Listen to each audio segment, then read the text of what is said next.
چې مو بچي بالکل سفر کیږي د څنګه مطلب ہے 7 ډسټریکټ کې مطلب صرف 3G 4G بجاوړ کې کولاو دی داسې په کار د شپږو نور ډسټریکټ هم کولاو شي ندی واجی نه د مو بچي به سفر نشي. بسم الله الرحمن الرحیم. کتونکو لکه څنګه تاسو ته پته ده چې قبایلي کوم سټوډنټیان دي هغوی څو ورځو نه دا مطالبه کوي چې موږ کلاسونه شروع دي کوم د 3G 4G والا سیګنل دی هغه د بحال کړی شي او دویم کوم بجلی صورتحال دی هغه وجې نه د کوم سټوډنټیان دي هغوی ته یو شمېر مسالې مخته راغلي دي. بېګا سټوډنټیانو د پروټیسټ کال کړی و خو MNA صاحب په ریکویسټ باندې هغوی هغه احتجاج کینسل کو. موږ دلته څو سټوډنټیان ولاړ دي هغوی نه پوښتنه کوو چې څه مشکلات دي او څه ډیمانډ لرئ. چونکې تاسو ټولو ته پته دی چې موږ یونیورسټۍ څخه کوم آنلاین سیسټم شروع کیږي حالانکه ګورنمنټ ته پته دی ټول عوام ته پته دی چې فاټه کې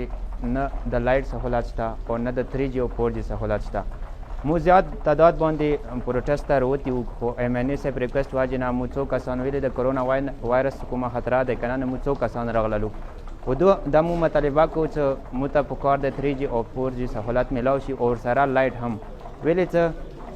دغه کلاسونه مو اټینډ نشو کوی. آنلاین کلاسونه شروع کیږي مو ټایم ضایع کیږي او بل هلته کلاسونه شروع کیږي دلته مو اکسس نشو کوی.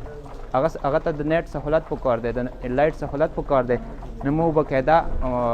مطالبه کوو ګورنمنټ نه چې موږ ته دا هغه راکړي اکسس راکړي 3G 4G او نورو ایجنسۍ کې کته وخت صرف بجاوړ کې دا اکسس شته د 3G 4G او تقریبا شپږ ایجنسۍ چې کومه دي دوی کې دا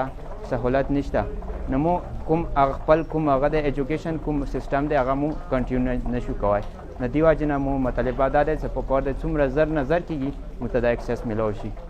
کتونکو MNA صاحب بالکل وعدې په مطابق سټوډنټیانو ته راغلو پریس کلب ته کوم پروټیسټ و هغه MNA صاحبونه کینسل کو. رسمي MNA صاحب نه پوښتنه کوو څه اقدامات تاسو شروع کړي دي د 3G 4G حوالې سره او د بجلی حوالې سره.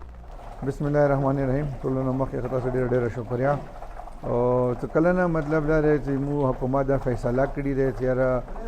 کورونا وایرس وجې نه به ټوټل مطلب تعلیمي ادارې به مطلب باندې او مطلب نامعلوم مدت تک دا مطلب شاید تللی شي نه کې زه ته کورمې ته راغلم نو دغه ځای کې والدینو مطلب پیرنټس ما سره رابطې شروع کړلې هغه کې هغوی اول ډیمانډ دا و چې یاره موږ ته مطلب آنلاین چې کوم یونیورسټي والا لیکچر کوم سیسټم شروع شو دي کې پکار دا دی چې کورمې کې بجلی نشته وجې نه پکار دا دی چې موږ د بچي دي سیسټم نه او دغه نه محروم پاتې نشي. نو هغه حوالې سره دغه بچی هم ما سره رابطه وکړه او دوی ته ما دا وویلو چې ډېر زیات تعداد کې ما راځي ویلې چې معلومه خبره ده چې وایرس مطلب ډېر تیزۍ سره روان دی.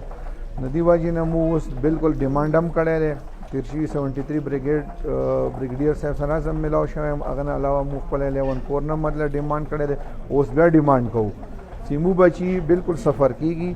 د څنګه مطلب 7 ډسټریکټ کې مطلب صرف 3G 4G بجاوړ کې کولاو دی داسې په کار د شپږو نورو ډسټریکټ هم کولاو شي نو دې وجې نه د مو بچي به سفر نشي. او بله خبره دا دی د لایټ مین ریزن کوم دی هغه دا دی چې تیر شوي حکومتونو کې باقاعده به مطلب ټرایبل ایریا سپیشل ایریا ډکلیر دی مخکې نه چې تاسو خپله ولیدو چې موږ مطلب کوم کرایسس نه تیر شوي یا مطلب موږ څومره وروسته پاتې شوي د هغه وجې نه به مطلب دا دی چې 2008 نه 2013 پورې کم از کم 4 ارب روپے مطلب سبسڈی به بجلی مطلب فاټې پوره ملوېدله بیا 13 نه مطلب 18 پورې 2 ارب روپے شوله تیر شوي جون نه دوی سبسډي باند کړې ده. نو موږ دې ډیمانډ باندې مخکې هم ډېر زور ورکړی دی انشاءالله اوس به هم ورکوو چې په کار دی چې هغه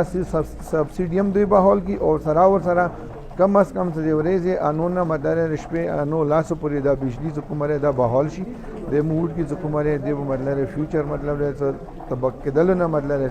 باج بشي. دې حوالې سره انشاءالله مو بھرپور کوشش دا دی